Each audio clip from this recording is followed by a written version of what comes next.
Sit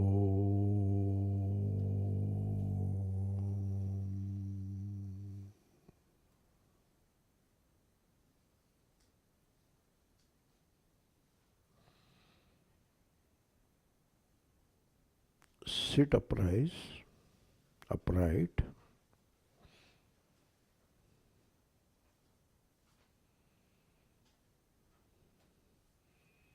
and relax.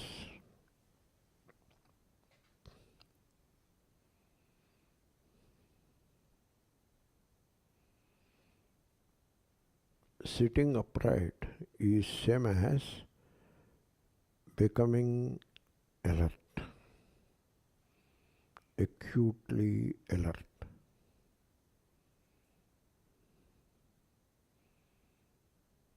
And that is not opposed to relaxing. In fact, both are complementary. You remain alert as you sit upright, and then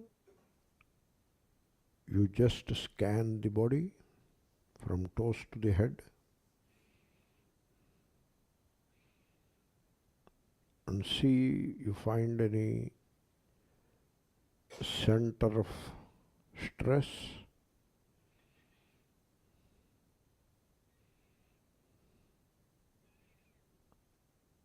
See that both the soles of the feet are on the ground while sitting in the chair.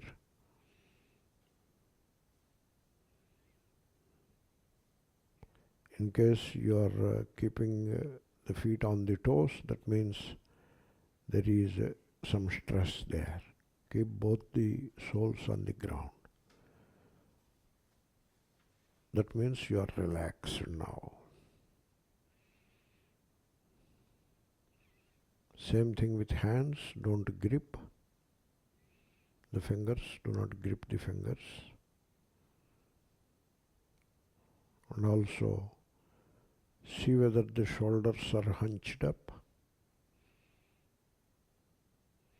Generally, when you are stressful, angry or emotional, whatever, the shoulders are likely to be hunched up.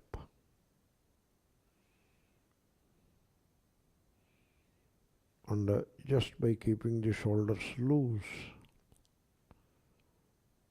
the mind also relaxes. They are interconnected.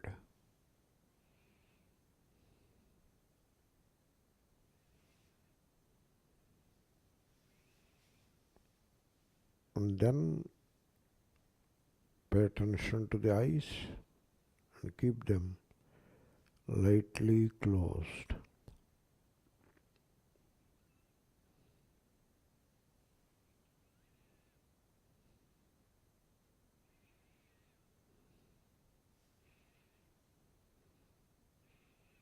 And now the most important thing,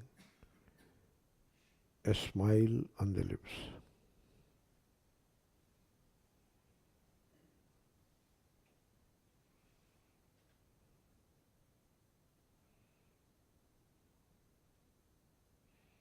This is the eternal message of Bhagavan Buddha, sitting upright, sitting relaxed, closing the eyes lightly with a smile on the face.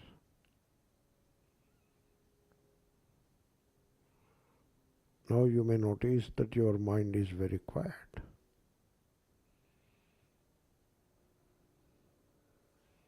That is the message, and that is meditation. Just sitting this way is meditation.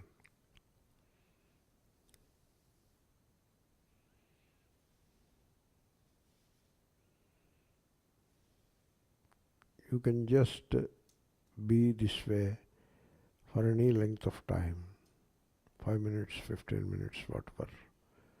And that is a beautiful meditation.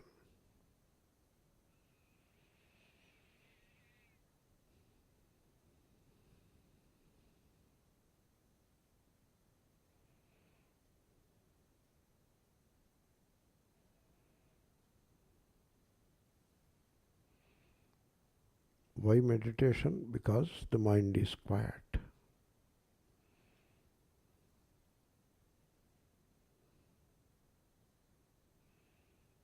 The organism, means the body-mind, is very peaceful and relaxed.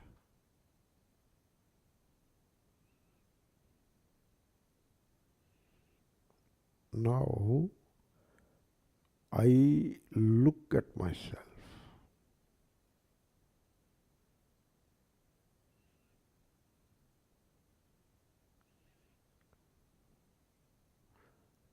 Looking at myself.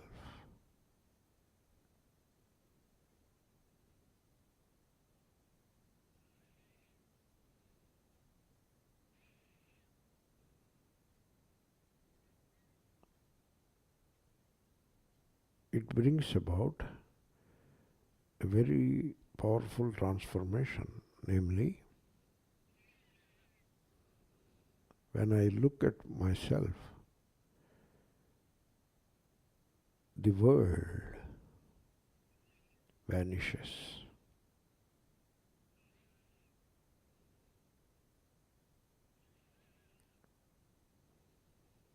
The pleasures and pains vanish just by looking at myself.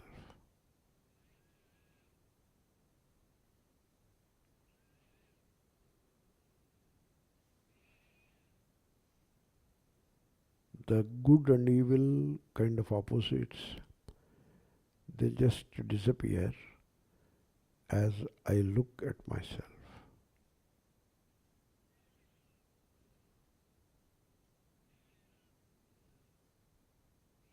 Any frustrations, any unhappiness,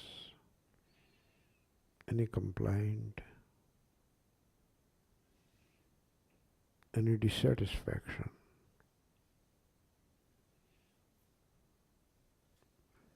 any insecurity or fear, all of that vanishes simply by looking at myself.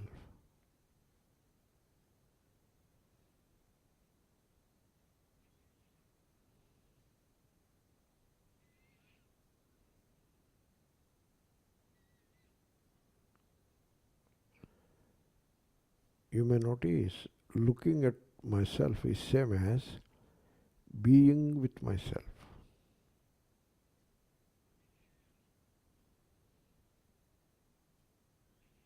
It's just the same.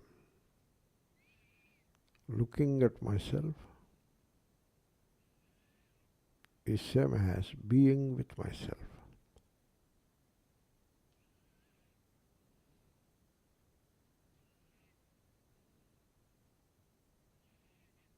And the world has vanished. You need not push away the world. It vanishes by itself, just by looking at myself.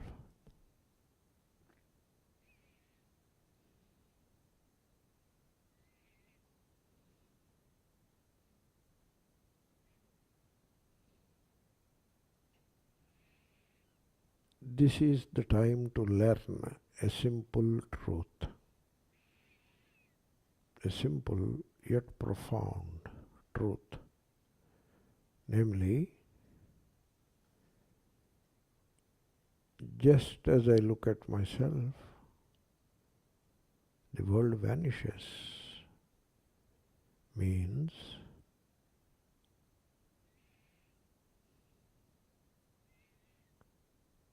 the world exists only with my permission.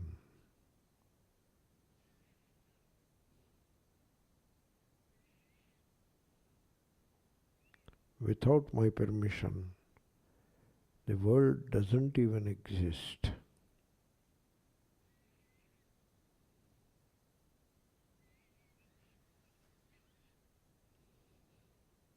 I have to permit, okay, go ahead. Now you play the game. I have to permit.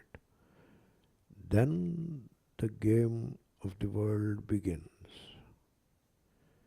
Otherwise, the world remains in abeyance. It is absent as I look at myself.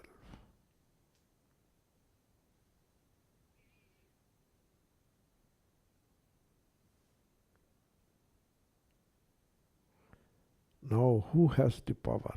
The world or myself?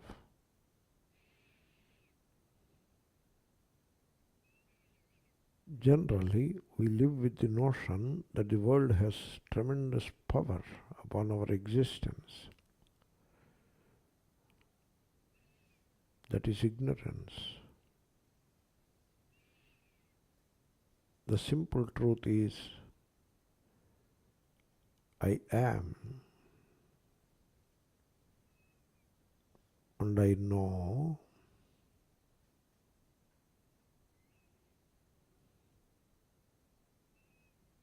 and the world comes into existence only when I permit, I give permission.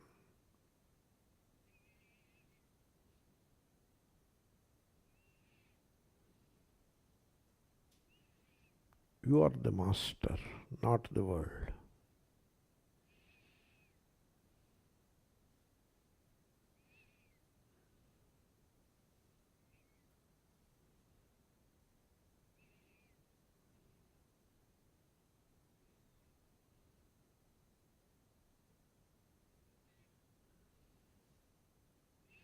I am the master, not the world.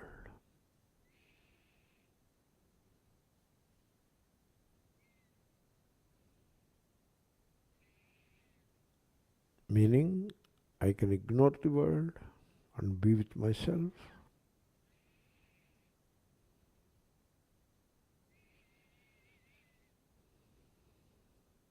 And also, I can create the world of my liking.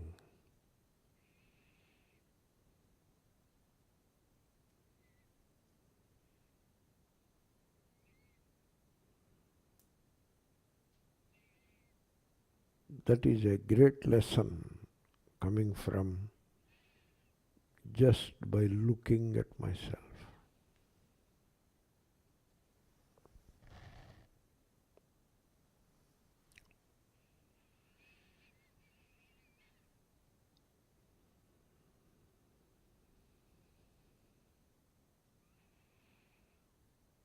I look at myself.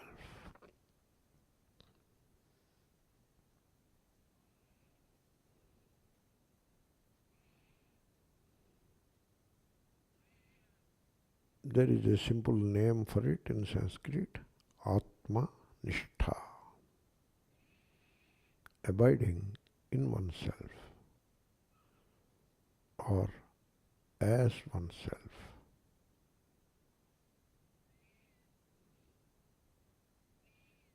I look at myself.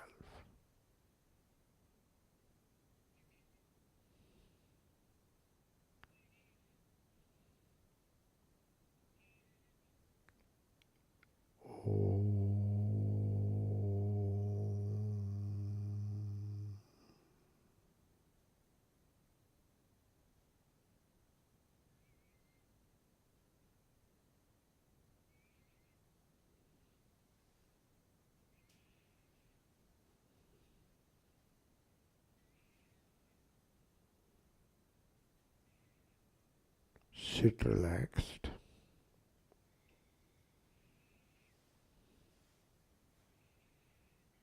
And open the eyes slowly.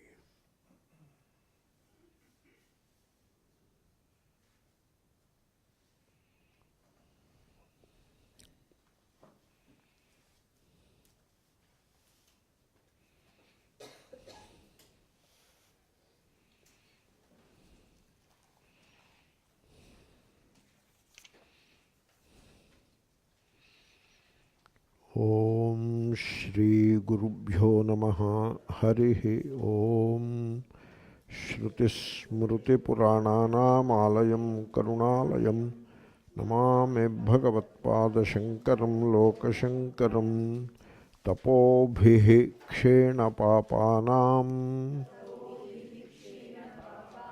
śāntānāṃ vītarāgiṇām Mumukṣūṇāmapekṣyo'yam Ātmabodho vidhīyate. I weave a few questions also into the class regarding prayers and reciting mantras. This is there with every one of us. I get some peace in singing prayers. Some people do that, yeah. They know some music, then only they should do it. If they don't know music, they should not sing, because it becomes a disturbance for others. Really, sing means you sing it loud, somewhat loud, you know. So if you mutter within yourself, it doesn't matter. But if you sing loud, then others will be involved in it, whether they like it or not. And if it is music is melodious, then other people will have a joy along with you. But if it is not melodious, and if there are others around us, they will be subjected to some difficulty. Therefore, you sing prayers only if you know the music well. Otherwise, just you mutter the prayers within yourself. You need not sing it unless you know the singing. But if you know the singing, naturally it will go into singing only.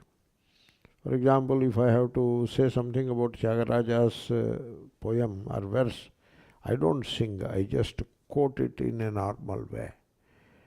Whereas those who know singing well, they don't quote it, they sing it.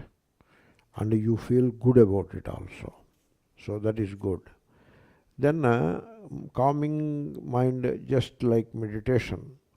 So prayers and singing prayers makes the mind very calm, just like meditation makes the mind calm. Therefore, that is the question.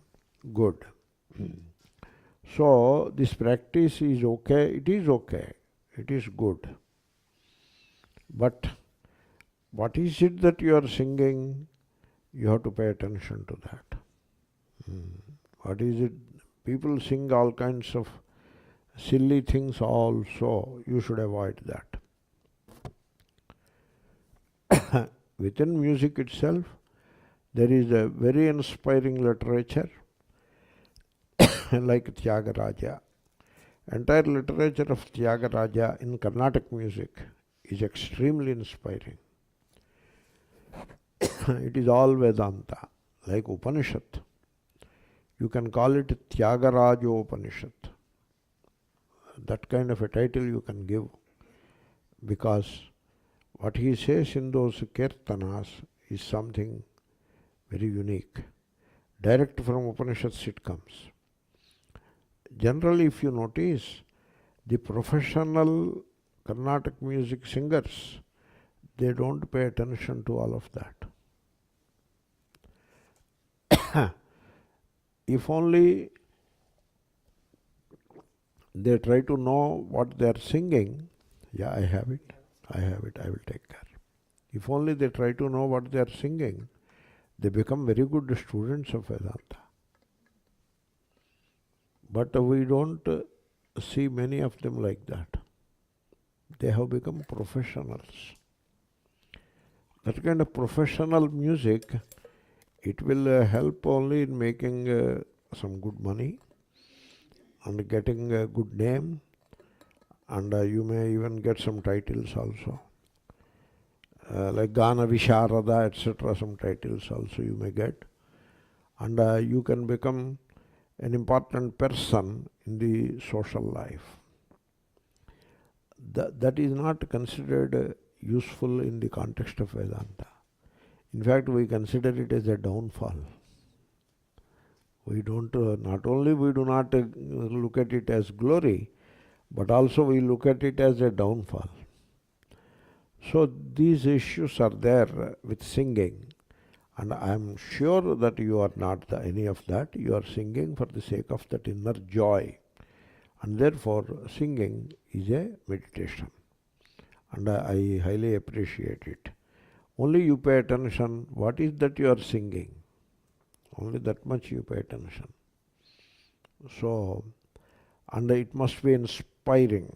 What you sing must be very inspiring.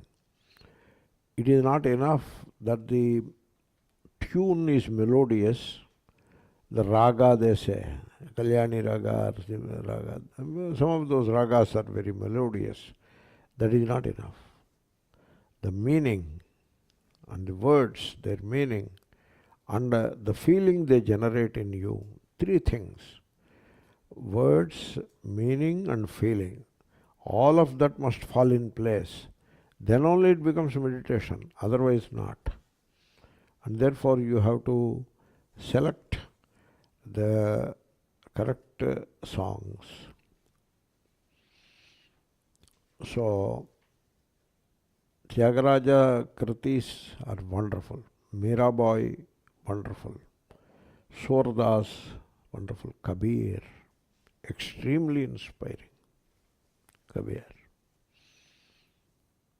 And I don't want to name all that, but there are some songs to my knowledge in Carnatic music, there are some songs which are based on the mythology. They don't have any Vedanta in them, not much to inspire also, just mythology, mythological songs. I don't find much value in it. So please think about on those lines. And then the practice is wonderful, it is okay.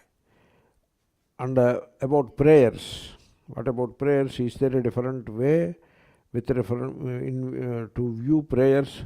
There is. So you have to examine the prayers that you make. The prayer, most of the prayers, now the singing part is over. Now I am coming to the prayers. It is very important. So most of the prayers that are current, even in ashrams and other places of worship, not in temples, there are many prayers going on.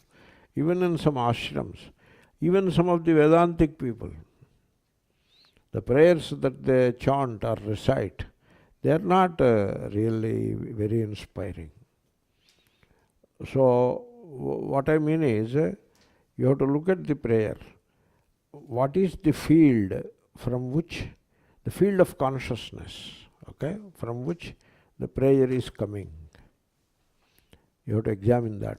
Generally, very large number of prayers, they originate from self-pity. You have that sense of self-pity. It is different from self-surrender. Self-surrender is different, self-pity is different.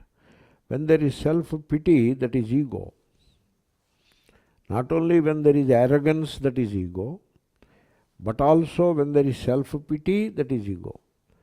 Not only you are arrogant when you are celebrating very elaborately and very pompous way, but also you are ego, that is ego anyway, but also you are very egotistic when you are crying bitterly and when you pity yourself, when you hate yourself.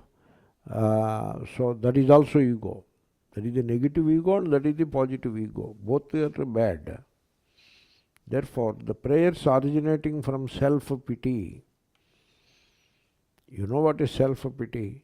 You detest yourself. You look at yourself as unworthy, useless, failure, and then start praying. Many prayers are like that. And they do not help. You make a prayer with a petition. You petition. The prayers are petitioning prayers. You give me this, give me that. So, now are these prayers answered? You are praying, hoping that they get answered, right? So are these prayers coming out of self-pity, do they get answered? Let us assume they get answered. You have to make an assumption. Let us assume they are answered. Even after when the prayers are answered, you remain in self-pity. That will not bring any transformation in the consciousness. It remains rooted in self-pity, even when the prayers are answered. That's why the religious-minded people, the religion being the popular religion, they will be praying out of self-pity whole life. All life they will be doing those prayers only. So that is how they get caught in the religious pattern, inherited religious pattern, a groove-like thing, all because of these prayers. And so they remain there. They may listen to some Vedanta here and there, on and off, some kind of a country club Vedanta it is, and nothing more than that. But they remain religious in a popular sense, and the self-pity remains. Their prayers are not inspiring at all. That is how they remain. I see a lot of it. That's why I am saying. Why should I say that? It is nahinandanyayam. I am not saying all that to denigrate somebody or disparage somebody. I am saying all that so that you avoid it. You come out of it and come to a prayer which is really, really uplifting. So that is the prayers you should think of. You should examine the prayers that you are doing. The other day someone wrote to me a list of prayers, 7 or 8 prayers list. Every one of them is very inspiring. Every one of them. You should have such prayers. And then if you ask people advice, they will give you advice. You see, I was listening to a prayer. It sounded, obviously it is made up. I can see that. It is made up by somebody who knew a little Sanskrit. He made it up. So, list of names, just list of names. You say it in Sanskrit. Therefore, you don't know whether it is profound or silly. You don't know. I will say it in English. You tell me, you listen to it. The same thing I translate extempore. I did not prepare anything. I will say in English prayer. You tell me it is profound or silly. The first name is Vigneshwaraha. The second name happens to be Ganādhipaha. The third name is Phalachandraha. The fourth name is Shivasutaha. The fifth name is Parvatitanayaha. The sixth name is Kumara Sodaraha. The seventh name is Mahaprabhu. Whosoever talks about these 7 names will go to heaven, and all his kashtas, difficulties will be removed. That is the prayer. Whosoever recites this for 8 times, he will go to Ganapati's loka, and whosoever recites 108 times, all his difficulties in this life will be gone. That is the prayer. Now I have finished it. The same thing in Sanskrit. Now you may answer me. Is it inspiring or is it silly? It is. You look at him. He has no doubt about it. The same thing is said in Sanskrit. The same thing, what I said in English, is said in Sanskrit. And who are saying it? The Vardi Vedanta people are saying it. These Vardis who are supposed to study Vedanta for 10 years or 5 years and who are teaching Vedanta, they say this prayer. You feel sad. And if I say this, oh, you are disparaging some. I am not. Am I disparaging? It is nahinandanyayam. I am not disparaging. The disparaging is not meant for disparaging. That is the nahinandanyaya.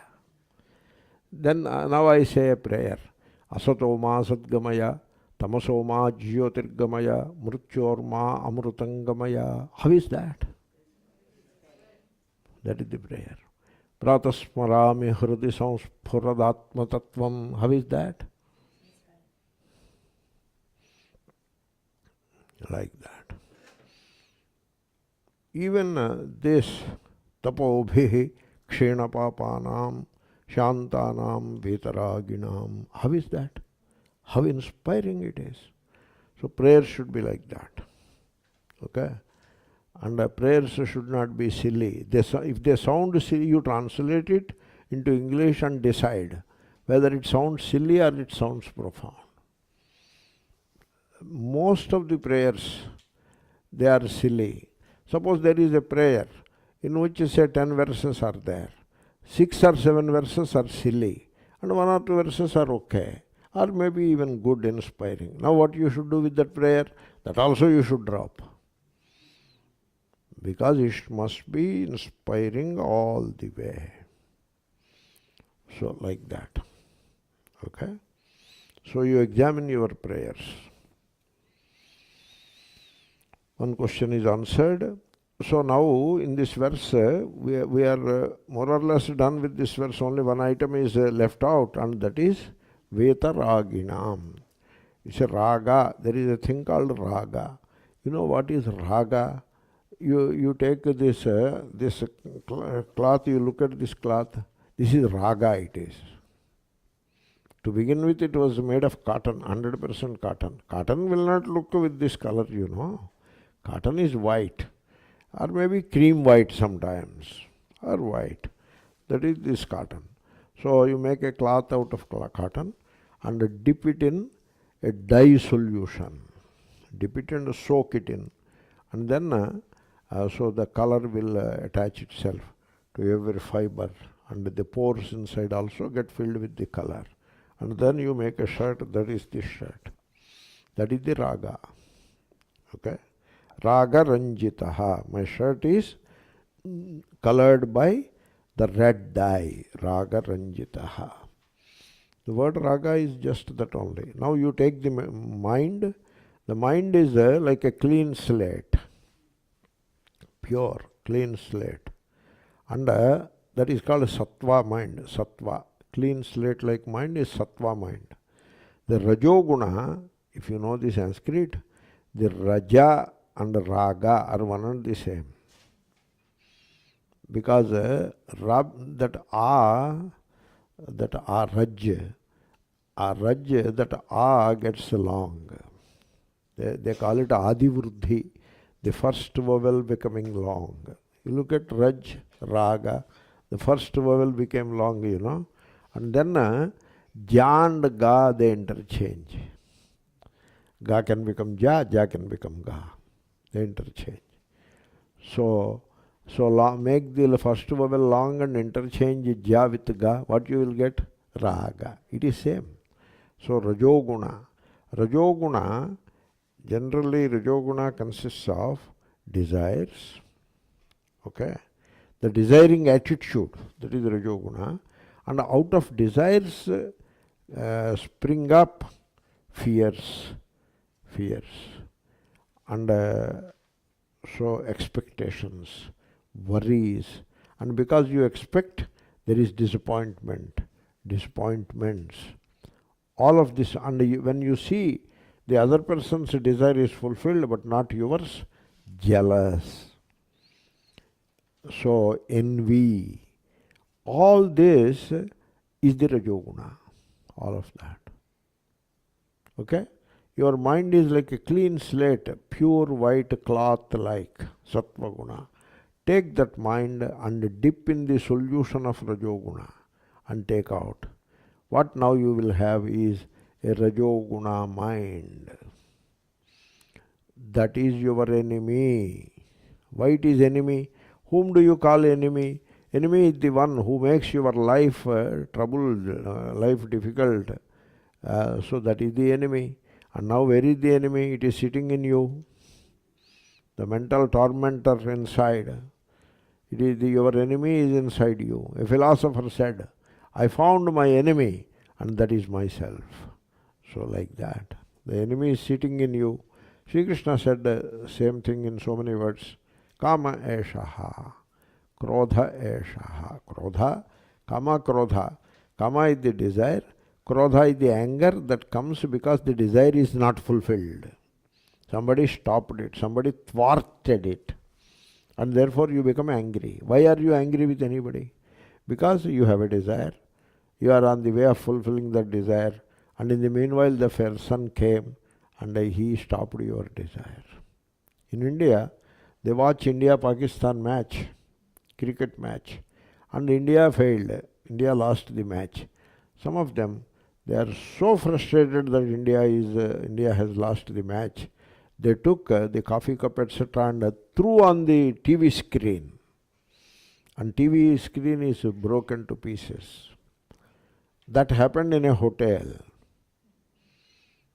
And now the hotel, these are all young people. He thought he will make good money by selling coffee, tea and biscuits to them. He made also, but they have broken the TV and went away. Now he gives a complaint to the police station. Nothing will happen. Nothing will happen. He lost the TV. So these things. So why so much anger that you throw a hard object at the TV screen? That is not your TV, somebody else's TV screen. All these young guys, why they are so angry? Because their expectation was not fulfilled. This is the raga. Raga, it feels very good. It feels very good. Like suppose the child asks, Mom, I want a pizza. Suppose the child asks. Your mother feels very good. You look at my son. He is so civilized already and so advanced already. In my childhood, I used to ask my mother, I want a piece of good jaggery piece. That is our snack. The only snack that we knew is the piece of jaggery. Give me a piece of jaggery. No piece of jaggery. Jaggery is not cheap. It is a costly item. So, no, you have taken already yesterday. No, not today. No, you have to give me a piece of jaggery. That was how we were. But now this guy, this boy, I want Hershey chocolate. Or I want some pizza. I want burger. Then the mother becomes very happy because he is desiring very quality things. So now he will grow into that and become something else. Therefore, this raga is attachment to things of the world. And raga is attachment to the relations, twofold raga. So you have to look at the raga in you. How much are you attached to your diamond necklace? How much are you attached to your Benz car or another car? How much you are attached?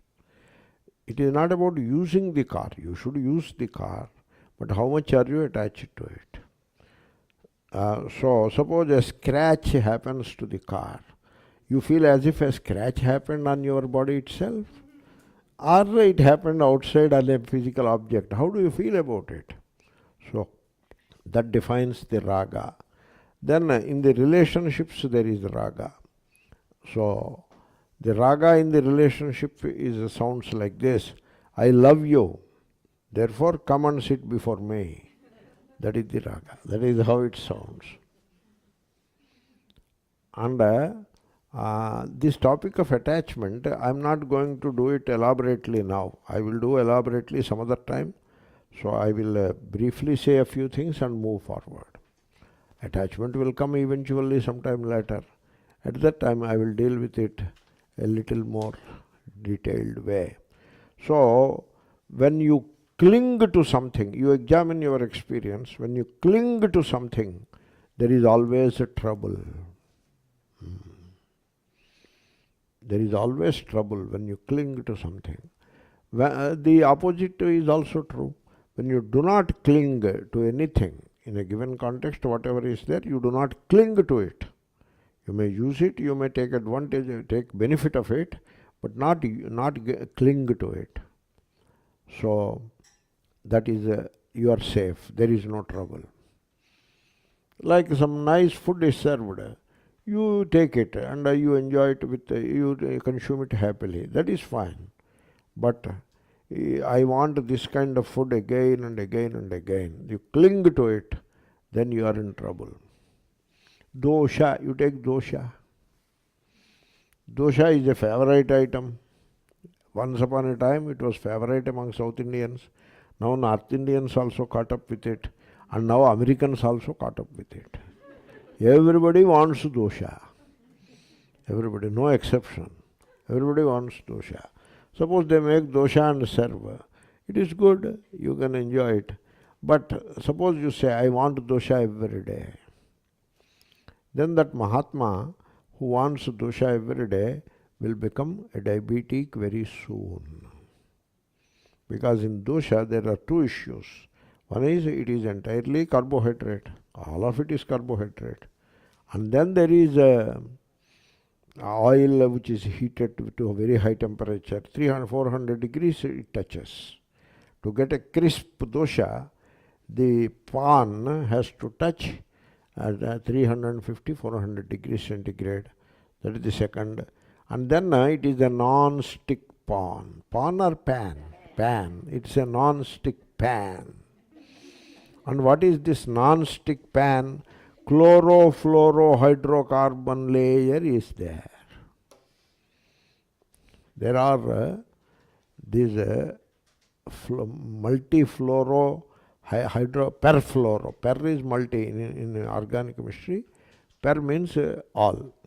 All positions are filled with fluorine. Suppose ethane is there. Ethane is CH3, CH3.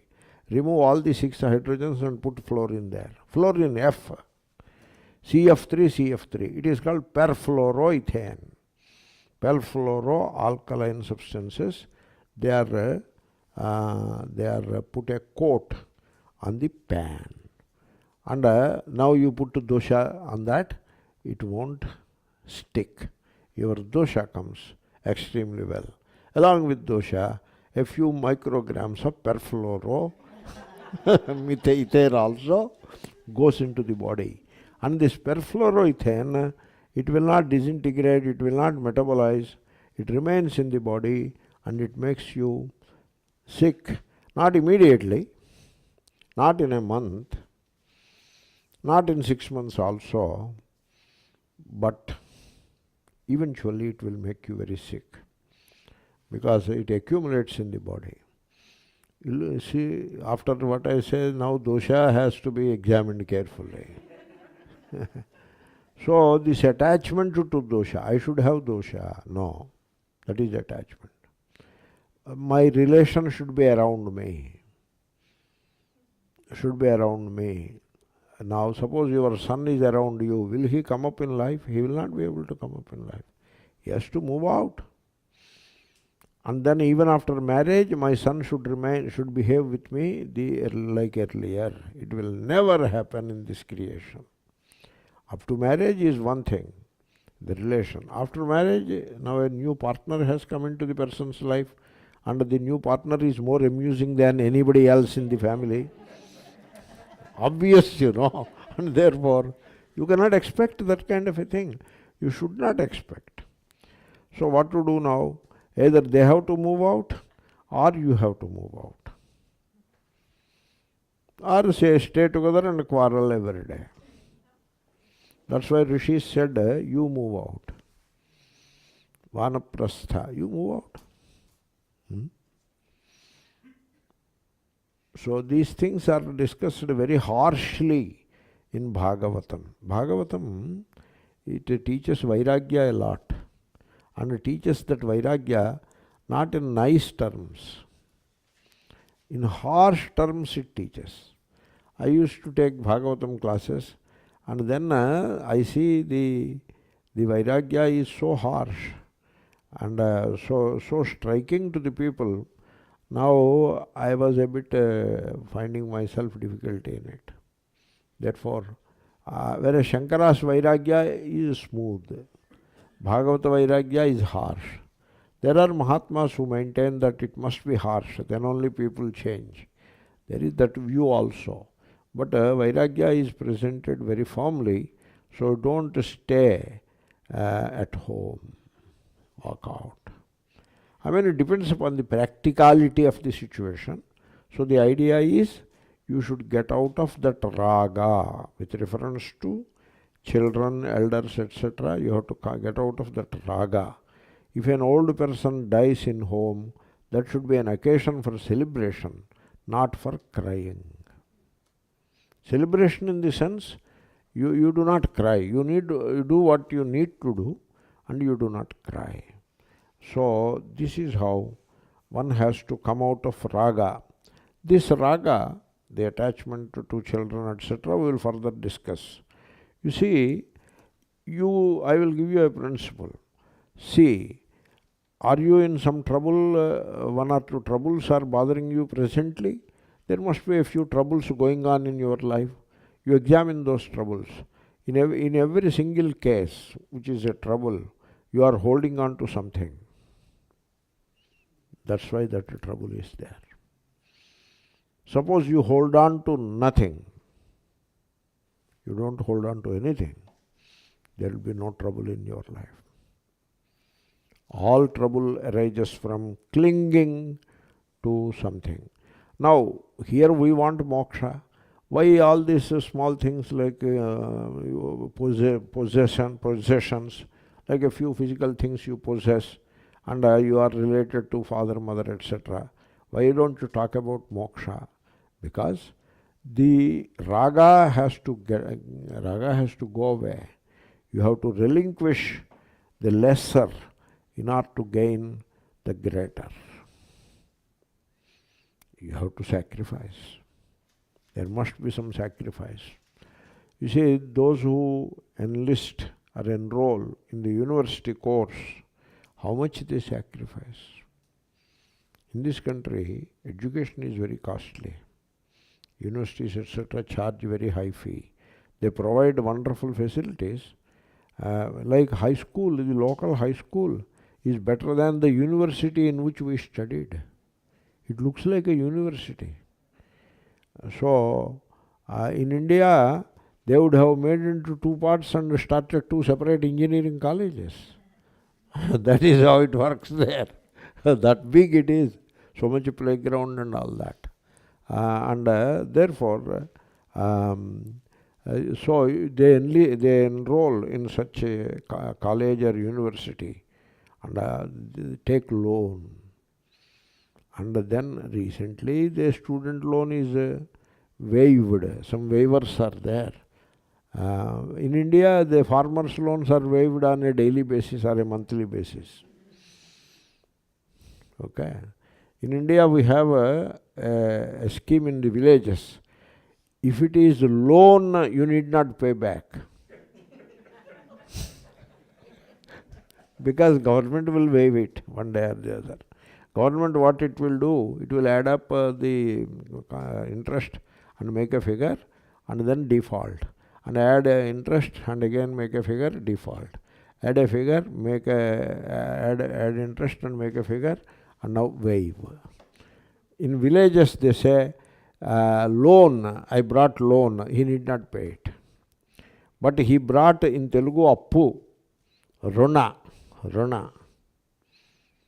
Sanskrit word is, Hindi word is runa, Telugu word is appu, English word is borrow. Not loan, borrow. You have to pay it with interest. When you borrow money, you have to pay with interest. When you take loan, it will be waived. That is how it works in India. From my childhood, it is going on like this. From my childhood. So, therefore, people are accustomed to that. Now here, that was started, waiver of loan. Student loan, because it became too heavy for the students. So the students take loan. The point is they sacrifice so much. They don't even eat food properly. They struggle semester after semester after semester to gain the greater.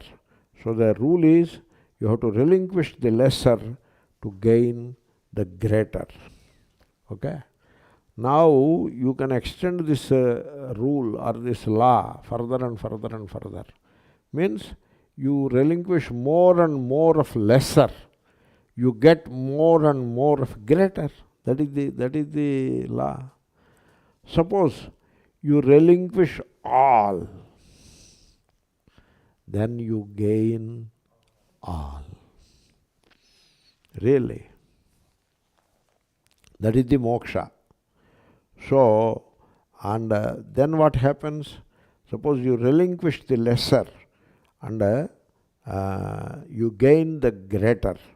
Then life becomes a pure radiation of love from an inexhaustible source. However much love you give to people, you have some more love to give to people. Do you know why God is called infinite? Why God is called infinite? You know why God is called infinite? You divide it into two, you get two infinites out of it. You will not get two halves. Two fullness. You take a fullness and make it into two parts. Both are fullness. Okay? Suppose you take a seed, sesame seed, and you put in the soil, and it will sprout, and a plant will come.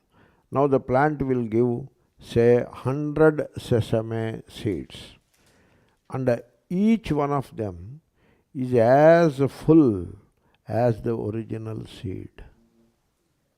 Right? It is not 1/100th of the original seed. You notice that? Suppose you take a pizza and give it to 6 people. How much each one will get? Full pizza each one will get? No. 1/6th of the pizza each one will get. Suppose you take a sesame seed and produce 100 sesame seeds. Each one of them will be 1/100th of the original sesame seed? No. It will be as full as the original sesame seed. So that means life is infinite. Because 1/100 of infinity is also infinite. Okay, you got the point? Now a mother has one son. So there is a movie, you must have seen it. It is called Sophie's Choice. Very interesting movie from Second World War story.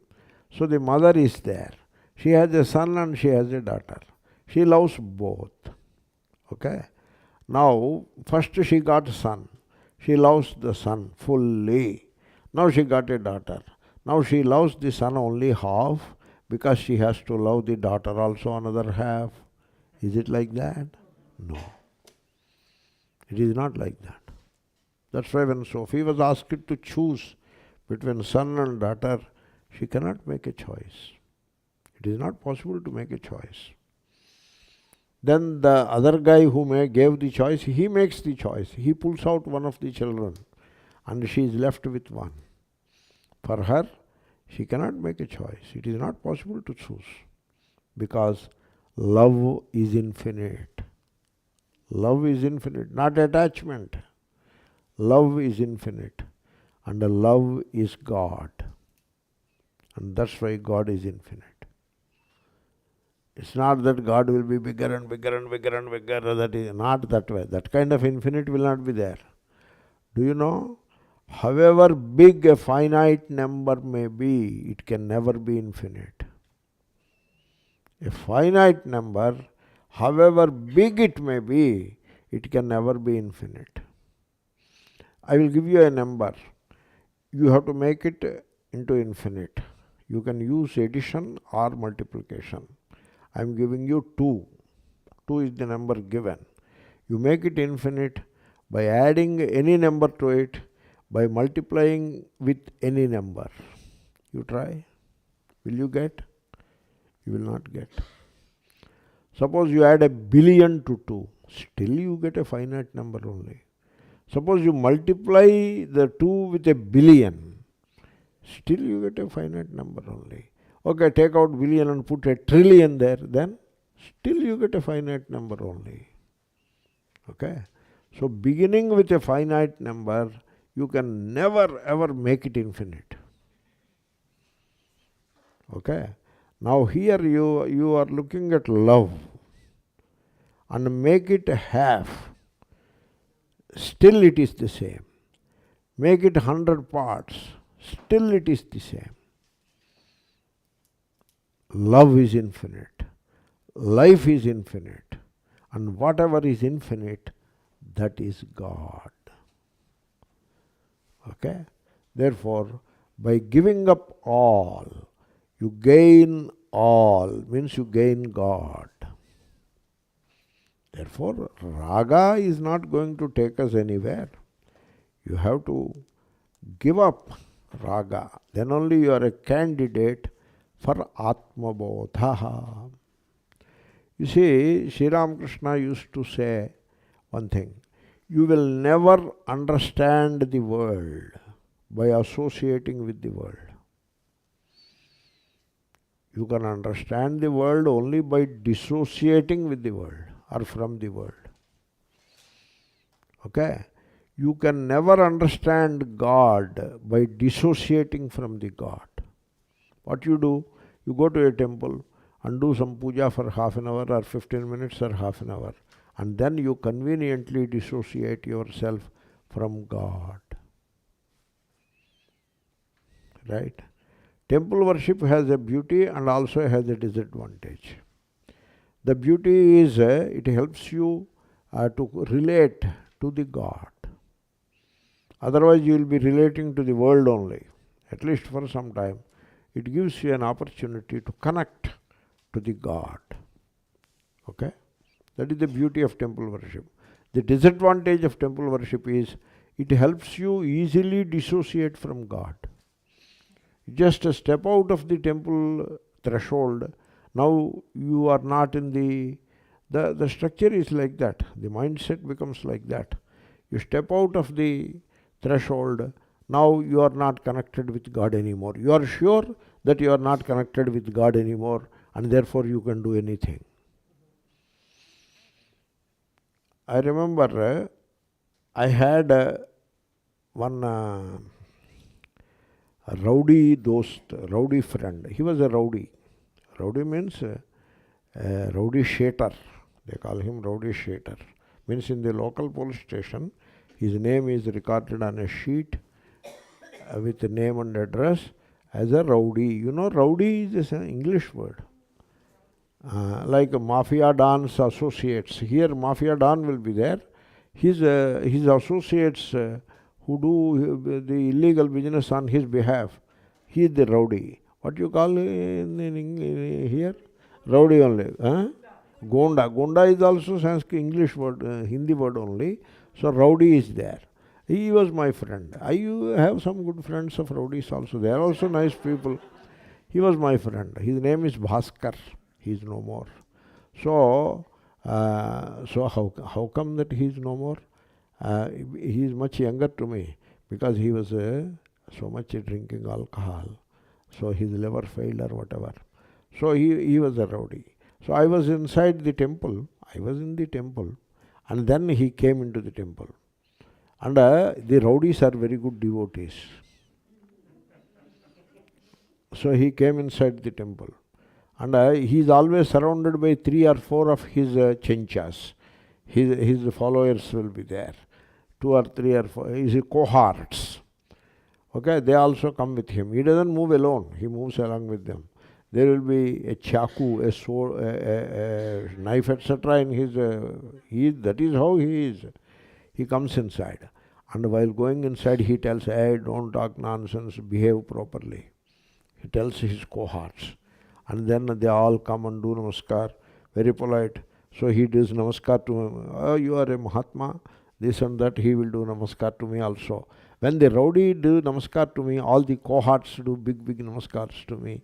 Then they do namaskar, take their thaman prasadam. Then they step out of the threshold. You have to look at him now. His language, his behavior, the way he treats people is very bad. I gave you an extreme example. Therefore, the disadvantage with the temple situation is the moment you step out of the temple, you become a worldly person. As if the temple asks you to become a worldly person. Oh, sir, you have now get out of my premises. Now you are welcome to become a worldly person. Is it like that? That is the disadvantage.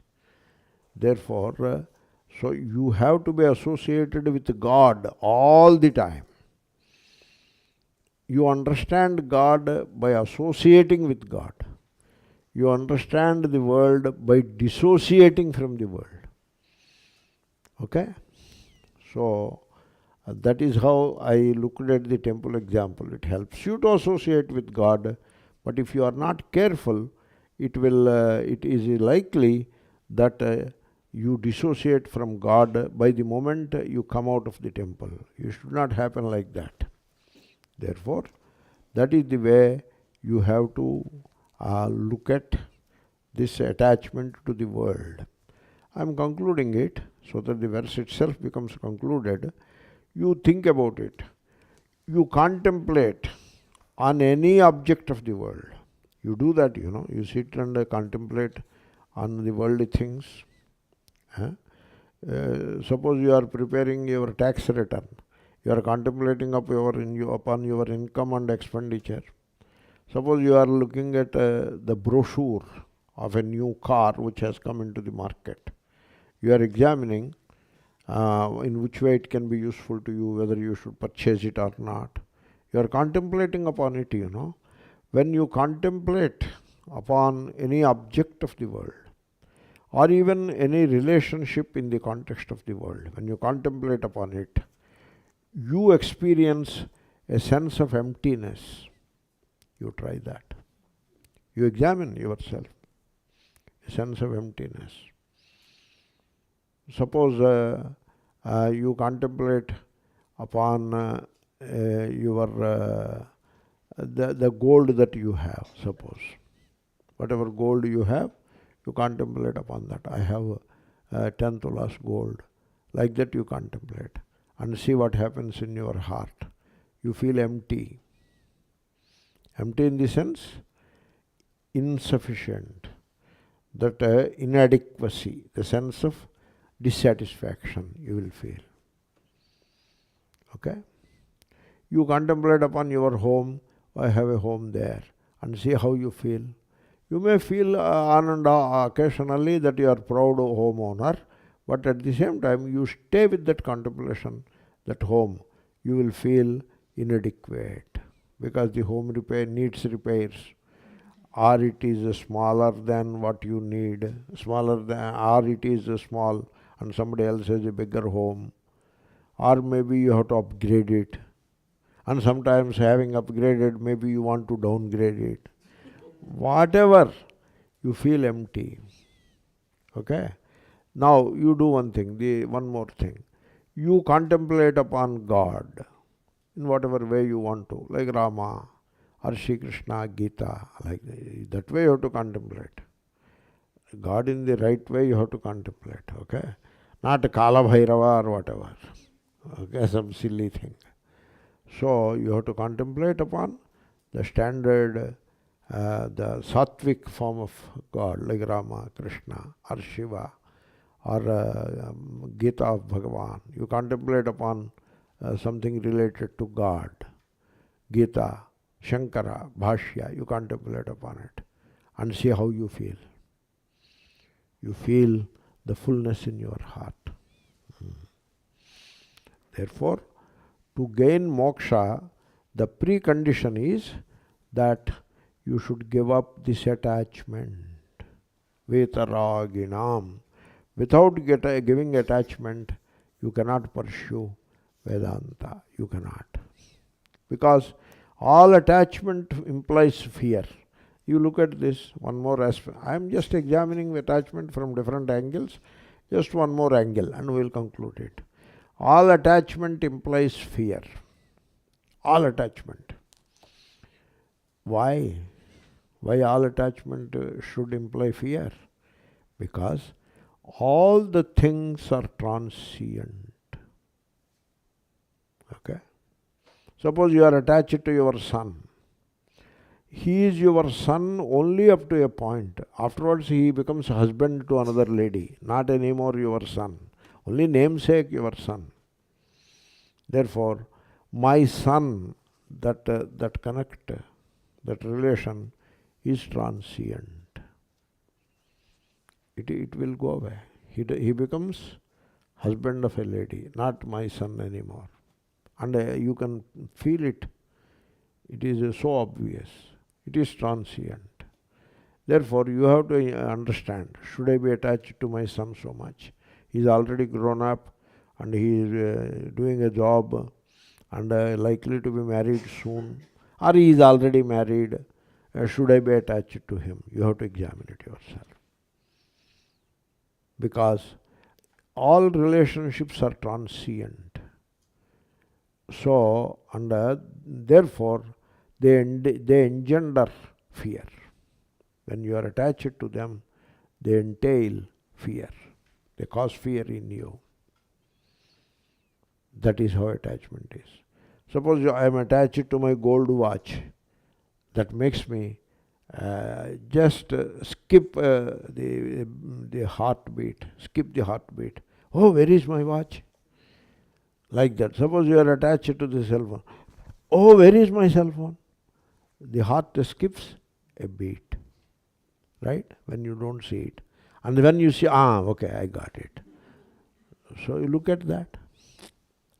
Therefore, all attachment implies fear, because all the things are transient. Okay? This is one thing which I am struggling to say to the students of Vedanta. You see, the fear that you have makes you a slave. Fear makes people slaves. And suppose you have fear of losing, that makes you a slave to that. Fear of losing. Suppose you accumulate a lot of wealth and now you are attached to it. Why are you attached? Because you are likely to lose it. Therefore you have to hold, you have to cling to it. Because you are likely to lose it. Because wealth is transient. Therefore you are afraid of losing it, and therefore you are attached to it. And in this way you become a slave. That fear makes you a slave. You see, if I say this, it may sound a bit harsh, but necessary to say. You look at the rich people, the real rich people. They are attached to their riches. Okay? And they believe that they own the riches. That is how they believe. And people also believe that they own the riches. Nobody owns the riches. The truth is, they are slaves to the riches. That is the fact. Because they are likely to lose it. Therefore they have to cling to it and hold on to it. And human effort may not be enough sometimes. Because there are hidden factors. Hidden variables are there. Human effort may not be enough. Human effort may not be enough. Therefore, better to put God on our side. So, instead of leaving God neutral or on the other side of other side, that is very disadvantageous. So, if you bring God to our side somehow, you pull God into our side.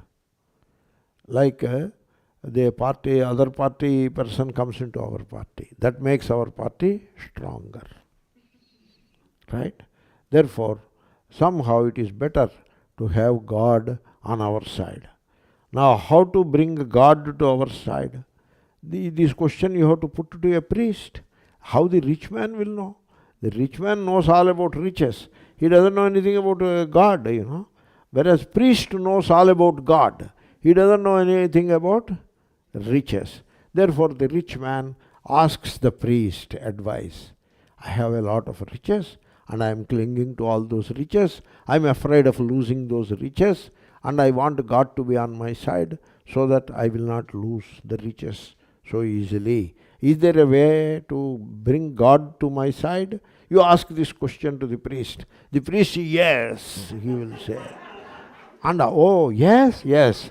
So how? I know the way. That is what the priest says. Now it is a nice marriage between the rich and the religious. Nice marriage it is. this is a corruption. So, very unfortunate it is. Therefore, the attachment, it creates fear, and fear makes us slaves. So, you see, then vītarāgiṇām, this attachment is a big topic. Vītarāgiṇām. So, how to get rid of that attachment? Vita is got rid of. How to get rid of attachment? You cannot get rid of attachment by practice. By practice, you don't get rid of it. It is not karma which helps you. Karma is practice, you know. Karma will not help you to get rid of attachment. You can get rid of attachment when you know your true self. That is the meditation I have told in the morning meditation. You look at yourself, the world will vanish into thin air. The world exists only because of your permission. It doesn't exist in its own independent way. In its own right, it doesn't exist. You exist on your own right. And the world exists because you permit the world to exist. So when you know your true self, that helps to overcome the attachment.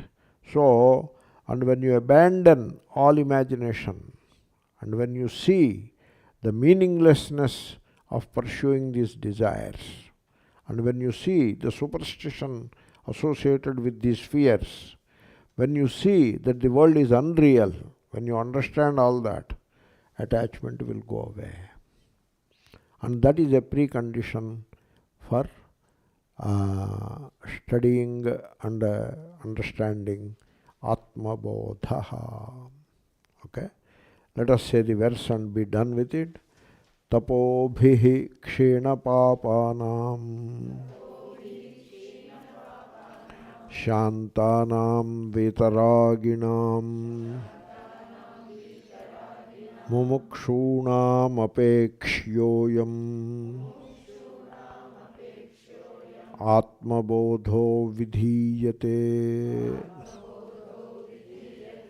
The next verse we will do in the evening. Now here is a question. Shankara talk about physical exercise to learn about Atma, even if it was a smile, even if it was a simile, not smile. Shankara talks of yoga in Aparokṣānubhūti, etc. There are some texts, prakarana texts, in which he accommodates yoga as asana and pranayama. That much he accommodates. Yama and niyama are universal values. They are very well organized and presented by Yoga Darshanam. Yamas 5 and niyamas 5. They are universally accepted. Vedanta accepts them wholeheartedly. Then you are left with asana and pranayama. Shankara accommodates asana and pranayama. In some of the prakarana texts, like Aparokṣānubhūti, etc., he accommodates the asana pranayama.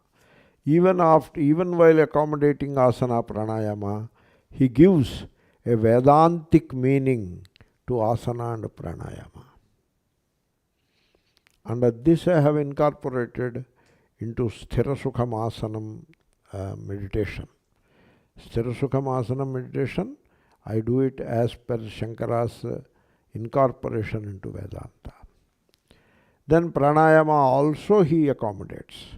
But then he gives a new dimension to the pranayama by defining it in slightly different way, not the way as Patanjali did. That brings a new dimension to pranayama. Pranayama will be there, the same pranayama, but the way you do it, there is a new dimension to it. This is all there in Aparokṣānubhūti. So recently it was done in Telugu, it was done, I suppose. Shankara does accommodate pranayama and asana and pranayama, and therefore you are advised to pursue asana and pranayama without fail. Okay. Om Purnamadaḥ Purnamidam